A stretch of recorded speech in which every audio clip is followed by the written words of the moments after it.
ان کا آغاز ہوا ہے تدریجی اعتبار سے سورہ احزاب سے، اور سورہ احزاب سن 5 ہجری میں جو ہے نازل ہوئی ہے۔ ان کی تکمیل ہوئی ہے سورہ نور میں جو سن 6 ہجری میں نازل ہوئی۔ اور ایک بہت خوبصورت بات کہی، یہ مولانا امیر اصغر اصلاحی نے مجھے بتایا کہ ان کے استاد حمید الدین فراہی نے یہ کہا کہ سورہ احزاب میں گھر سے باہر کے پردے کا بیان ہے، اور سورہ نور میں گھر کے اندر کے پردے کا بیان ہے۔ تو اصلاحی صاحب کہتے تھے کہ اس جملے نے میری آنکھیں کھول دی اور قرآن مجید روشن ہو گیا میرے سامنے، ورنہ اگر یہ بات سامنے نہ ہو تو آدمی اٹکتا ہے، جگہ جگہ پر اشکالات پیدا ہوتے ہیں۔ دیکھیے سورہ احزاب میں کیا کیا گیا۔ نمبر 1، پہلے خطاب ازواج مطہرات سے، بعد میں عام کر دیا گیا۔ نمبر 2، بتایا گیا کہ عورت کا اصل کردار کیا ہے، اس کی اصل جگہ کیا ہے، گھر۔ نمبر 3، استیزان کے حکم کا آغاز ہو گیا کہ گھروں میں اجازت لیے بغیر داخل نہ ہو، لیکن یہاں بھی صرف نبی کے گھر کی بات ہوئی ہے، عام نہیں۔ پھر محرموں کی ایک چھوٹی فہرست ہے جو سورہ احزاب میں آ گئی ہے، اور گھر سے باہر کے پردے کا حکم آ گیا ہے، یہ سورہ احزاب میں ہے۔ سورہ نور میں استیزان اب عام کر دیا، کسی بھی گھر میں داخل مت ہو جب تک اذن نہ لے لو۔ یہ دیکھیے تدریج، پہلے حضور کے گھروں میں داخل نہ ہو، اب کسی بھی گھر میں داخل نہیں ہو سکتے بغیر استیزان کے۔ اور احادیث مبارکہ میں اتنی سختی آئی ہے، میں بعد میں آپ کو بتاؤں گا۔ دوسرے یہ کہ گھر کے اندر پردہ جو محرموں سے پردہ ہے، محرموں سے پردہ، محرم کون ہوتا ہے یہ سمجھ لیجئے۔ محرم وہ ہے جس سے کبھی بھی کسی شکل میں کسی حالت میں شادی نہ ہو سکے۔ اب ایک آدمی جو ہے اس کے گھر میں فرض کیجئے کہ ایک بہن ہے، تو اس بہن کی دوسری بہن سے وہ شادی نہیں کر سکتا، اگر وہ بیوی مر گئی تو کر سکتا ہے کہ نہیں؟ اس لیے وہ محرم نہیں ہے، نامحرم ہے، سالی نامحرم ہے۔ آپ کا بھائی ہے، اس کی بیوی ہے، بھابھی ہے آپ کی، آپ دیور ہیں، بھابھی سے شادی تو نہیں کر سکتے، لیکن اگر بھائی کا انتقال ہو جائے تو آپ شادی کر سکتے ہیں۔ تو شادی ہو سکتی ہے تو وہ محرم نہیں ہوا، وہ نامحرم ہے۔ محرم صرف وہی ہے جس سے کبھی کسی حال میں شادی کا امکان نہ ہو۔ اس کی ابتدائی فہرست جو ہے سورہ احزاب میں ہے، تفصیلی فہرست جو ہے وہ سورہ نور میں ہے۔ اب دیکھیے گھر کے اندر بیٹھنے سے متعلق کیا بات کہی گئی۔ بزار اور ترمذی میں حضرت عبداللہ ابن مسعود سے نبی ایک صلی اللہ علیہ وسلم کا یہ ارشاد نقل ہوا ہے، ان المرأۃ عورۃ، عورت چھپا کر رکھنے کی چیز ہے۔ ہمارے ایک نوجوان ساتھی نے ایک دفعہ مضمون لکھا تھا بڑا پیارا، انہوں نے کہا کہ قرآن مجید میں جو اشارات ہیں، حور مقصورات فی الخیام، وہ حوریں جو ہوں گی وہ خیموں کے اندر ہوں گی، وہیں رہیں گی۔ قصر کہتے ہیں روک دینے کو، باہر نہیں نکلتی، وہ مقصورات فی الخیام۔ حوروں کا کأنہن لؤلؤ مکنون، ایسے ہوں گے کہ جیسے کہ موتی جسے چھپا کر رکھا جائے۔ عورت چھپا کر رکھنے کی شے ہے۔ المرأۃ کلھا عورۃ، عورت کہتے ہیں اس کو ہے جسے چھپا کر رکھا جائے۔ ان المرأۃ عورۃ فاذا خرجت، جب وہ گھر سے نکلتی ہے، استشرفھا شیطان، اب شیطان جو ہے اس کو طاق میں رکھتا ہے۔ وَأَقْرَبُ مَا تَكُونُ بِرَوْحَةِ رَبِّهَا وَهِيَ فِي قَعْرِ بَيْتِهَا، وہ اپنے رب کی رحمت سے قریب ترین ہوتی ہے جبکہ اپنے گھر کے بھی کسی اندرونی حصے میں ہو۔ صحن میں ہوگی تو شاید ادھر ادھر کے کوٹھوں سے نظر پڑ جائے۔ اسی لیے فرمایا مردوں کے لیے مسجد میں نماز افضل 28 گنا، اور عورت کے لیے گھر کی نماز مسجد سے افضل، گھر کے صحن کی مسجد سے افضل، دالان کی صحن سے افضل، کمرے میں اس سے افضل، اور کمرے کی کوئی بغلی کوٹھڑی ہے تو اس میں سب سے افضل۔ یہ احادیث نبی اکرم صلی اللہ علیہ وسلم، مزاج ہے نا، اس سے بن رہا ہے، ایک معاشرت وجود میں آ رہی ہے۔ یہ ساری چیزیں کیوں آ رہی ہیں؟ اور سنیے، عبداللہ ابن احمد ابن حنبل نے زوائد الزہد میں اور ابن ابی شیبہ نے، ابن سعد نے اپنی کتابوں میں مسروق کی روایت نقل کی ہے کہ حضرت عائشہ جب تلاوت قرآن کرتے ہوئے اس آیت پر پہنچتی تھی وَقَرْنَ فِي بُيُوتِكُنَّ، تو بے اختیار رو پڑتی تھی۔ قرآن کہتا ہے اپنے گھروں میں رہو۔ حضرت عائشہ نے شہادت عثمان کے بعد باہر نکل کر لشکر کی قیادت کی، پھر ساری عمر افسوس رہا کہ میں نے غلط کام کیا۔ دیکھیے کیا معاملہ تھا، حضرت علی رضی اللہ تعالیٰ سے جنگ کی تھی، 10,000 آدمی ایک رات میں مرے، لیکن حضرت علی کا کردار کیا تھا؟ یہ نہیں کہ اب عائشہ شکست ہو گئی ہے تو لوڈی بنا لو، انا للہ و انا الیہ راجعون۔ اتنا احترام کیا ہے، مدینے کی چند عورتوں کو ساتھ دے کر بڑے احترام سے مدینے پہنچا دیا، وہاں کی عورتوں، کوفے کی عورتوں کو ساتھ دے کر، اور صرف یہ کہا کہ آپ کی یہ ذمہ داری نہیں تھی، آپ نے یہ ذمہ داری خام خواہ لے لی، صرف یہ، اور کچھ نہیں، کوئی ملامت نہیں۔ حافظ ابو بکر بزار حضرت انس سے روایت کرتے ہیں کہ عورتوں نے حضور سے عرض کیا کہ ساری فضیلت تو مرد لوٹ کے لے گئے، وہ جہاد کرتے ہیں، خدا کی راہ میں بڑے بڑے کام کرتے ہیں، ہم کیا عمل کریں کہ ہمیں بھی مجاہدین کے برابر اجر مل سکے؟ جواب میں آپ نے فرمایا من قعدت منکن فی بیتہا فإنہا تدرک عمل المجاہدین، تم میں سے جو شخص اپنے گھر میں بیٹھی رہے گی وہ مجاہدین کا اجر حاصل کر لے گی۔ یہ ایک ہوا کا رخ ہے، بتایا جا رہا ہے، یہ نظام ہے جس کو اس شکل میں دیا جا رہا ہے۔ اب میں چاہتا ہوں سورہ احزاب کی جو آیات ہیں ان کے حوالے سے کچھ باتیں جو حکمت دین کی ہیں اور بہت اہم ہیں وہ آپ کے سامنے آ جائیں۔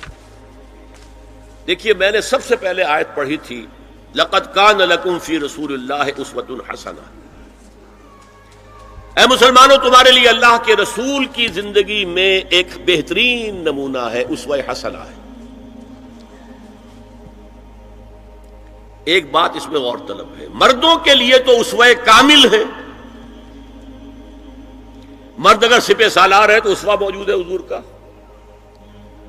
مرد اگر صدر ریاست ہے، خلیفہ ہے تو اسوہ موجود ہے رسول کا، کوئی قاضی القضات ہے تو اسوہ موجود ہے رسول کا، کوئی کسی مسجد میں خطیب ہے، امام ہے تو اسوہ موجود ہے، باپ کی حیثیت سے اسوہ موجود ہے، شوہر کی حیثیت سے اسوہ موجود ہے کہ نہیں؟ مردوں کی کوئی حیثیت ایسی نہیں جس کے لیے اسوہ حضور کی زندگی میں نہ ہو، لیکن ایک خلا ہے، عورت کی نسوانی زندگی کے لیے تو حضور کی زندگی میں کوئی اسوہ نہیں ہو سکتا، حضور مرد ہے۔ یہ ہے فلسفہ، یہ ہے حکمت دین، کہ جس صورت میں یہ آیت آئی لَقَدْ كَانَ لَكُمْ فِي رَسُولِ اللَّهِ أُسْوَةٌ حَسَنَةٌ لِمَنْ كَانَ يَرْجُو اللَّهَ وَالْيَوْمَ الْآخِرَ وَذَكَرَ اللَّهَ كَثِيرًا، اے لوگو، اے مسلمانوں، تمہارے لیے اللہ کے رسول کی زندگی میں ایک اسوہ کامل ہے، عمدہ اسوہ ہے، ہر اس شخص کے لیے جو اللہ کا امیدوار ہے اور یوم آخر کو بھی مانتا ہے اور اللہ کا ذکر کرتا ہے کثرت سے۔ اب اس خلا کو پر کیسے کیا جائے؟ حضور کی ازواج کو بنایا گیا اسوہ خواتین کے لیے، اور یہی ایک بہت سی اور بھی حکمتیں ہوں گی۔ ایک حکمت یہی تعدد ازدواج میں ہے، اور حضرت عائشہ کی اتنی کم عمر میں شادی کرنے میں ہے کہ دیر تک وہ امت کو پڑھاتی رہی، شوہر اور بیوی کے درمیان خالص پرائیویٹ معاملات کے اندر بھی ہدایت دیتی رہی۔ آخر وہ بھی انسان کی ضرورت ہے کہ نہیں؟ ازواج مطہرات نے بتایا۔ تو اسوہ بنانے کے لیے دیکھیے یہ آیات آئی ہیں، یہ 3 آیتیں سورہ احزاب کی یوں سمجھیے کہ نچوڑ ہیں اس مسئلے میں۔ یا نساء النبی لستن کاحد من النساء، اے نبی کی بیویوں تم عام عورتوں کے مانند نہیں ہو۔ تو کیا وہ عورتیں نہیں تھیں؟ عورتیں تو تھیں۔ کیا ان کے احساسات عورتوں والے نہیں تھے؟ وہ تو تھے۔ کیا بات ہے، تم نبی کی بیویاں ہو، تمہیں اسوہ بننا ہے۔ ان اتقیتن فلا تخضعن بالقول، اگر تمہیں واقعی اللہ کا تقوی اور خوف ہے تو کسی اجنبی سے اگر بات کرنے کی ضرورت پیش آ جائے تو اپنی آواز میں لوچ مت پیدا کرو۔ فَيَطْمَعَ الَّذِي فِي قَلْبِهِ مَرَضٌ، کہ جس شخص کے دل میں کوئی روگ ہے، گندگی ہے، وہ کوئی آس لگا بیٹھے کہ یہ جو مجھ سے گفتگو کر رہی ہیں، جس انداز میں کر رہی ہیں، جس لگاوٹ کے ساتھ کر رہی ہیں، تو کوئی نہ کوئی موقع ہے میرے لیے۔ اِنَّا لِلَّهِ وَإِنَّا إِلَيْهِ رَاجِعُونَ، کرخت آواز میں بات کرو۔ وَقُلْنَا قَوْلًا مَعْرُوفًا، اور معروف بات کہو، صرف اس سے آگے بڑھنے کی کوئی ضرورت نہیں۔ وَقَرْنَ فِي بُيُوتِكُنَّ وَلَا تَبَرَّجْنَ تَبَرَّجَ الْجَاهِلِيَّةِ الْأُولَىٰ، اور قرار پکڑو اپنے گھروں میں، وقار کے ساتھ رہو اپنے گھروں میں، تمہاری اصل جگہ گھر ہے، باہر نکلنا تمہارا کام نہیں ہے۔ ہاں ضرورت ہو سکتی ہے، اس کا بعد میں ذکر آ جائے گا، لیکن فلسفہ کیا ہے؟ عورت کی اصل جگہ اس کا گھر ہے۔ جو ڈیوٹیز کی تقسیم کر دی گئی ہے اللہ کی طرف سے، اس میں عورت کا اصل مقام اس کا گھر ہے۔ میں حدیث سنا چکا ہوں کہ جب گھر سے عورت نکلتی ہے تو شیطان تاکتا ہے اس کو، اور پھر ظاہر بات ہے کہ اس سے جو فتنے پیدا ہوتے ہیں وہ سب شیطان کے ذریعے سے ہوتے ہیں۔ وَلَا تَبَرَّجْنَ تَبَرُّجَ الْجَاهِلِيَّةِ الْأُولَىٰ، اور جو جاہلیت تھی، اسلام کے آنے سے پہلے کا جو دور تھا، اس میں جس طرح تم بند سمر کر اور لوگوں کی نگاہوں میں آنے کے لیے نکلتی تھی، اب وہ طریقہ اختیار نہ کرو۔ دیکھیے یہ بھی ایک بڑا نفسیاتی نکتہ ہے۔ مرد کے اندر قوت ہے، وہ اپنی قوت کا ظہور چاہتا ہے، کبھی جی چاہتا ہے دیوار کو کندھا دے مارے، راستہ چلتے کسی کو لگا کندھا، قوت ظہور چاہتا ہے۔ عورت کے پاس سب سے بڑا سرمایہ اس کا نسوانی حسن ہے، جسمانی طاقت تو نہیں ہے نا، اس کے اندر ایک ارج ہے کہ اپنے آپ کو ظاہر کرے۔ اس کا نام تبرج، بروج کہتے تھے ان برجیوں کو کہ جو فصیلوں کے اوپر ہوتی تھی، اور ظاہر بات ہے دور سے مسافر آ رہا تو پہلے تو برجی نظر آتی تھی نا، تو نگاہوں میں آنا، نگاہوں میں کھپنا، یہ تبرج ہے۔ تو تم جس طرح پہلے بناؤ سنگھار کر کے نکلا کرتی تھی، اور تبرج الجاہلیہ اب چھوڑ دو۔ وَأَقِمْنَ الصَّلَاةَ وَآتِينَ الزَّكَاةَ، اور نماز قائم رکھو، زکوٰۃ ادا کرو۔ وَأَطِعْنَ اللَّهَ وَرَسُولَهُ، اور اللہ اور اس کے رسول کی اطاعت پر کاربند رہو۔ اب آئے الفاظ جو اہم ترین ہیں، انما یرید اللہ لیذھب عنکم الرجس اہل البیت ویطہرکم تطہیرا۔ اے نبی کے گھر والیو، اللہ یہ چاہتا ہے کہ تم سے ہر طرح کی برائی، ہر طرح کی ناپاکی کو دور کر دے اور تمہیں پاک کر دے۔ پاک کرنا کر، خوب خوب خوب خوب، تطہیرا، یطہرکم تطہیرا۔ کیوں؟ تمہیں نمونہ بننا ہے، تمہیں اسوہ بننا ہے کہ بہرحال باپ مرد ہے، بیٹی عورت ہے۔ میں نے آپ کو فرائیڈ کی بات بتا دی ہے، وہ تو کہتا ہی ہے کہ باپ اگر محبت بری نگاہ بیٹی پر ڈال رہا ہے، اس میں سیکس ہے، سیکس کا جذبہ ہے۔ اگر ماں بیٹے پر محبت بری نگاہ ڈال رہی ہے تو سیکس ہے، ایڈیپس کمپلیکس مشہور ہے اس کا۔ لیکن اپنی جگہ یہ ہے کہ باپ مرد ہے، بیٹی عورت ہے، بھائی مرد ہے، بہن عورت ہے۔ لہذا گھروں کے اندر بھی اپنی نگاہوں کو نیچا رکھو۔ میں آپ کو قول سنا چکا ہوں مولانا فراہی کا۔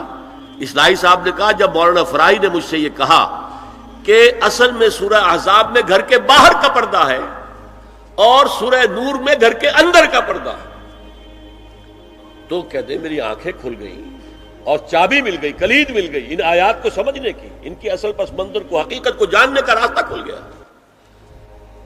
تو یہ جو ہے غض بصر، یہ باہر کے لیے نہیں ہے، یہ گھر کے اندر کے لیے ہے۔ بیٹی کا آخر جوان ہو رہی ہے، اس کے سینے کے اوپر کچھ ابھار آ رہا ہے، اس کو گھور کر مت دے، نگاہ نیچی کر۔ قل للمؤمنین یغضوا من ابصارہم ویحفظوا فروجہم ذلک ازکی لہم ان اللہ خبیر بما یصنعون۔ نوٹ کر لیجئے کہ یہ کہاں ہو رہا ہے؟ گھر میں داخلے کے بعد۔ گھر میں داخلہ اجازت سے، اور داخلہ ہوگا صرف محرموں کا۔ گھر کے اندر جو ہے وہ نامحرم تو نہیں آئے گا، یہ میں آگے بیان کر رہا ہوں۔ وَقُلْ لِلْمُؤْمِنَاتِ يَغْضُضْنَ مِنْ أَبْصَارِهِنَّ وَيَحْفَظْنَ مِنْ فُرُوجِهِنَّ، اور کہہ دیجئے مومن عورتوں سے بھی کہ وہ بھی اپنی نگاہیں جھکا کر رکھیں اور اپنی شرمگاہوں کی حفاظت کریں. وَلَا يُبْدِينَ زِينَتَهُنَّ إِلَّا مَا ظَهَرَ مِنْهَا. اس ٹکڑے پر بڑا قیل و قال ہے جدید مفکرین اور جدید دانشوروں نے کہ وہ اپنی زینت ظاہر نہ کرے سوائے اس کے جو خود ظاہر ہو جائے. وہ کہتے ہیں اس میں چہرہ بھی شامل ہے، اور جب چہرہ شامل ہے تو اس کا مطلب چہرے کا پردہ نہیں ہے. لا حول ولا قوت الا باللہ. آپ کو بہت سے حضرات نے وہ پڑھی ہوگی بحث جو جنگ میں ہو گئی تھی. ایک صاحب وہ انسٹیٹیوٹ آف پالیسی اسٹڈیز اس کے اسکالر ہیں، ریسرچ کا، انہوں نے لکھ دیا کہ الا ما ظہر منہا میں چہرہ ظاہر ہے، شامل ہے، لہذا پردہ نہیں ہے. اور ارشاد احمد حقانی صاحب نے بھی زوردار اس کے اوپر جو ہے وہ تائید لکھ دی، اور گویا کہ کہا کہ اب تو مسئلہ ہی طے ہو گیا. جب ایک ریسرچ اسکالر کہہ رہا ہے تو یہ مولوی بلاٹے جو کہتے پڑھتے ہیں کہ یہ عورت کا جو چہرے کا پردہ ہے، تو بات ختم ہو گئی. The matter is clutched. میں نے صرف ایک جواب دیا کہ اس شخص نے جو بڑا ریسرچ اسکالر تھا، پہلے یہ لکھا ہے کہ سورہ نور کی ان آیات میں سطر کے احکام آ رہے ہیں، تو پھر یہاں پردے کا چہرے کا معاملہ کیا ہو؟ سطر میں تو پردہ چہرہ شامل نہیں ہے. محرموں سے پردہ کیا ہے؟ محرموں سے اس کا نام سطر ہے. عورت کا پورا جسم سطر ہے سوائے چہرے کی ٹکیا اور یہ ہاتھ اور یہ پاؤں، بس. کیا مطلب ہے؟ بھائی بھی نہیں دیکھ سکتا بہن کے جسم کا کوئی اور حصہ، باپ بھی نہیں دیکھ سکتا بیٹی کے جسم کا کوئی حصہ. یہ سطر ہے. سطر محرموں سے پردہ ہے. اس سے آگے صرف شوہر یا حسب ضرورت طبیب، سرجن، بس. یہ محرموں کا پردہ. گھر میں عورت رہے گی تو سطر کے ساتھ رہے گی. محرم آئیں گے، چچا اس کا محرم ہے، آئے گا، لیکن وہ بھی تو مرد ہے نا. چہرہ تو نہیں ڈھانپے گی اس لیے کہ محرم ہے، لیکن باقی جسم سطر. عورت کا پورا جسم سطر ہے سوائے چہرے کی ٹکیا. بال بھی سطر میں شامل ہے. سر پر وہ سکارف جو آج کل بنا ہوا ہے، بہت بڑا مسئلہ. انہوں نے چہرے کو نکال دیا، صرف سکارف سمجھا ہوا، پر حجاب کہتے ہیں. حالانکہ وہ حجاب پورا تو نہ ہوا، وہ صرف ایک حصہ ہے، لیکن ایک حصہ صحیح ہے. سر کے بال جو ہے وہ چھپے ہونے چاہیے. یہ سطر میں شامل ہے. چہرے کی ٹکیا ہے جو سطر سے باہر ہے. ہاتھ ہے پونچوں سے باہر، اور پیر ہے ٹخنوں سے نیچے، بس. اللہ اللہ خیر. تو فرمایا ما ظہر منہا من زینتہن میں الا ما ظہر منہا میں کیا کیا چیزیں آ سکتی ہیں. دیکھیے، اگر عورت پوری کی پوری برقعے کے اندر ملبوس ہے، چہرے پر بھی نقاب ہے، آنکھوں کے آگے بھی یا جالی ہے یا کوئی چشمہ ہے، تو پھر بھی اس کے حسن کا ایک حصہ وہ ہے جو ظاہر ہے. اگر طویل القامت ہے، قد و قامت، یہ حسن کا حصہ ہے کہ نہیں؟ وہ کہاں چھپائے گی؟ اور غالب نے جو شعر کہا ہے، تیرے سرو قامت سے ایک قد آدم قیامت کے فتنے کو کم دیکھتے ہیں. سرو قد عورت. اسی طرح جسم سے ڈول ہے، اکیرا بدن ہے، یہ تو نہیں چھپے گا. عورت موٹی ہے، کیسی ہے، جسم جو غیر متناسب ہے، یہ تو نہیں چھپے گا. متناسب ہے اعضاء، قداور ہے، اکیرا بدن ہے. یہ ہے وہ چیزیں کہ جو حجاب کے سلسلے میں ما ظہر منہا، یہاں ہو رہا ہے کہ جو سطر کے سلسلے میں ہے ما ظہر منہا، زینت کا، اور وہ چہرہ ہے. لیکن اب اس میں ایک اور بات، وَلْيَضْرِبْنَ بِخُمُرِهِنَّ عَلَى جُيُوبِهِنَّ. یہ بھی گھر کے اندر کی بات ہو رہی ہے. چونکہ میں پہلے بتا چکا ہوں، جلباب ہوتا تھا جب گھر سے باہر نکلتی تھی عورت، تو وہ اپنی چادر لپیٹتی تھی اپنے گرد، چہرہ نہیں ڈھانپتی تھی. صرف چہرے کا حکم دیا گیا اس کے ضمن میں. وہ سورہ احزاب کی آیت ہے، وہ رہ گئی، میں بیان کروں گا. اور خمار اوڑھنی ہوتی تھی جو گھر میں اوڑھتی تھی. گھر میں ظاہر بات ہے کہ جلباب تو نہیں لیا جا سکتا، آخر گھر کا کام کاج کرنا ہے. ہلکی سی اوڑھنی تو وہ گھر میں. لیکن فرمایا وَلْيَضْرِبْنَ بِخُمُرِهِنَّ عَلَى جُيُوبِهِنَّ. اور انہیں چاہیے کہ اپنی اوڑھیوں کے بکل اوڑھنیوں کے اپنے سینوں کے اوپر گریبانوں کے اوپر بھی مار لیا کریں تاکہ یہ سینے کے جو ابھار ہیں ان کو ایک ایڈیشنل کور مل جائے. دیکھیے سطر کے تقاضے کیا گن لیجئے. لباس دبیز ہونا چاہیے، باریک نہیں. حضور نے فرمایا اللہ کی لعنت ہو ان پر جو لباس پہن کے بھی ننگی ہوتی ہے. باریک اتنا لباس ہے، یہ چست اتنا لباس ہے، ڈھیلا ڈھالا ہونا چاہیے، دبیز ہونا چاہیے. لباس کے اندر یہ دو حصے جو ہیں وہ لازم ہیں. اور پھر سینے پر، اب ظاہر بات ہے کرتا پہنا ہوا ہے، ڈھیلا ڈھالا ہے، پھر بھی یہ سینے کے ابھار تو ظاہر ہو جائیں گے. ان پر ایک اضافی اوڑھنی سر پر سے لے کر اور اپنے اس گریبان کے اوپر بکل مار لینا تاکہ یہ جو نسوانی حسن کا دوسرا مظہر ہے. پہلا چہرہ سب سے بڑا چہرہ. اب جو لوگ کہتے چہرے کا پردہ نہیں ہے تو خدا کے بندو پھر پردے کی ضرورت کیا ہے؟ نسوانی حسن اگر اس میں اٹریکشن ہے وہ کہاں ہوتا ہے سب سے بڑھ کر؟ مظہر اول کون سا ہے نسوانی حسن کا؟ چہرہ ہی تو ہے. اب میں ذرا شرم کے ساتھ کہہ رہا ہوں لیکن یہ اپنی شاعری کے کچھ الفاظ آپ کو سنا رہا ہوں. یہ لب لعلین کہاں ہوتے ہیں؟ چہرے پر ہوتے ہیں یا کہیں اور ہوتے ہیں؟ یہ عارض گلگوں یہ کہاں ہوتے ہیں؟ چہرے پر ہوتے ہیں یا کمر میں لگے ہوتے ہیں؟ یہ چاہے زقن، تھوڑی میں اگر کچھ کھڈا پڑا ہوا ہو، چاہے زخم. یہ تعریفیں جو شاعری میں ہوتی ہیں یہ کہاں ہوتا؟ یہ مژگاں کے تیر یہ کہاں ہوتے ہیں؟ یہ نرگسی آنکھیں یہ کہاں ہوتی ہیں؟ اور ستواں ناک یہ کہاں ہوتی ہے؟ چہرہ ہی تو ہے نا. سب سے بڑی اٹریکشن تو چہرہ ہے. اسی کو نہ چھپایا تو پھر اور کیا چھپایا؟ ہاں دوسری چیز، چھاتی کے ابھار بہت اٹریکٹیو ہوتے ہیں انسان کے لیے.